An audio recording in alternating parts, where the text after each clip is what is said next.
इस फैंसी बाजार के साथ मेरे पिताजी स्वर्गीय तरुण गोगोई जी की यादें जुड़ी हुई हैं। मैं कई बार स्वर्गीय तरुण गोगोई जी के साथ फैंसी बाजार में आया।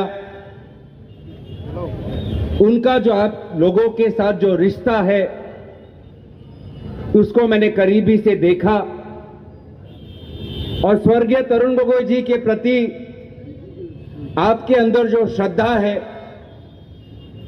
उनके प्रति आपके अंदर जो सद्भावना है, उसको मैंने बहुत करीबी से देखा है। और इसीलिए फैंसी बाजार मेरे लिए सिर्फ एक बाजार नहीं है। फैंसी बाजार को आप लोगों ने कितने खून पसीनों से बनाया है, कितने त्याग और बलिदान से बनाया है, कितनी मेहनत से बनाया है, इसको मैं भली भांति जानता हूं। और इसीलिए फैंसी बाजार सिर्फ एक बाजार नहीं, ये एक असम का शक्ति केंद्र है, ये एक असम का सांस्कृतिक केंद्र है, ये असम का प्राण केंद्र है। और इसीलिए मैं आपके बीच आया हूं। मैं चाहता हूं कि फैंसी बाजार में और प्रगति हो, ये बाजार और सुंदर हो, इस बाजार से जुड़े हुए सारे श्रमिकों के घर में सुख और शांति आए और जितने भी घर हैं जो बहुत एक मामूली से घर से आज एक शानदार घर में परिवर्तित हो चुके हैं, उन सभी के प्रति मेरा आदर और मेरी श्रद्धा प्रकट करने आया हूं। आज फैंसी बाजार में जब हम स्वर्गीय तरुण गोगोई जी को याद करते हैं तो एक चीज को हम बहुत अच्छी तरीके से समझते हैं कि अगर राजनीति का सही उपयोग किया जाए तो वो हमारे जीवन में एक अच्छा बदलाव ला सकता है। और फैंसी बाजार के लोग ये भली भांति जानते हैं कि स्वर्गीय तरुण गोगोई जी के सरकार से पहले किस प्रकार से गुवाहाटी में, असम में अशांति का वातावरण था, समाज में भय का वातावरण था। शाम के वक्त निकलने पर हमें डर लगता था, अल्फा सल्फा का डर होता था। कभी बम ब्लास्ट,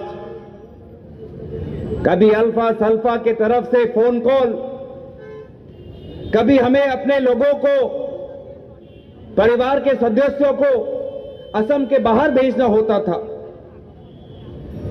जिस असम में हमने 100 साल से, लेकिन जब 2001 में स्वर्गीय तरुण गोगोई जी की सरकार आई तो हमने देखा कि राजनीति से किस प्रकार से समाज में शांति आ सकती है। हमने देखा कि किस प्रकार से राजनीति से समाज में अमन और चैन और भाईचारा का वातावरण आ सकता है। और इसीलिए मुझे पिछले वर्ष बहुत दुख हुआ जब मैं सदन में उठकर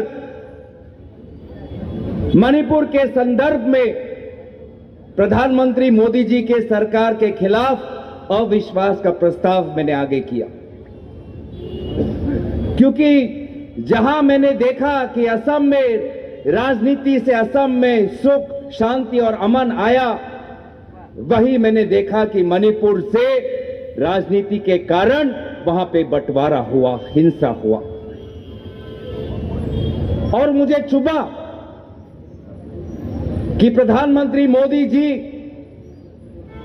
जो बार बार कहते हैं कि उत्तर पूर्वांचल से कितना उनका लगाव है, बार बार कहना चाहते हैं कि कितने बार वो उत्तर पूर्वांचल गए, लुक ईस्ट का नाम बदलकर एक्ट ईस्ट किया। जब मणिपुर के लोगों ने उनको पुकारा, जब मणिपुर के लोगों को उनकी जरूरत थी तो प्रधानमंत्री मोदी जी ने मणिपुर को अपना पीठ दिखाया। कितना असंवेदनशील बात थी। कोई कितना निष्ठुर हो सकता है कि जिस समय मणिपुर में महिलाओं को नंगा सड़क पे चलाया जा रहा था, उन पर अत्याचार हो रहा था, उनके साथ बलात्कार हो रहा था, तो प्रधानमंत्री मोदी जी फ्रांस गए, प्रधानमंत्री मोदी जी वोट मांगने विभिन्न प्रदेशों में गए, लेकिन मणिपुर जाने के लिए फुर्सत नहीं हुआ और पर अपनी बात रखा। तो सिर्फ एक राजनीतिक दल के सदस्य होने के नाते मैंने अपनी बात नहीं रखी।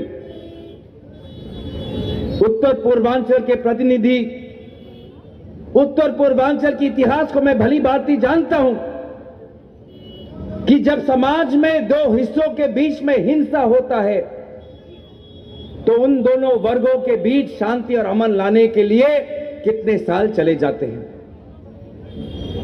और अब मणिपुर में मेते और कुकी के बीच में जो अशांति का वातावरण हो गया है, जो एक दूरी पैदा हो गया है, जो घाव लग चुके हैं, उस घाव पर मरहम लगाना अब बहुत साल लग जाएंगे। आप सोचो कि वैसा ही हिंसा असम में होता, फैंसी बाजार में समाज के एक वर्ग के ऊपर हिंसा होता, समाज के एक वर्ग के महिलाओं पर अत्याचार होता,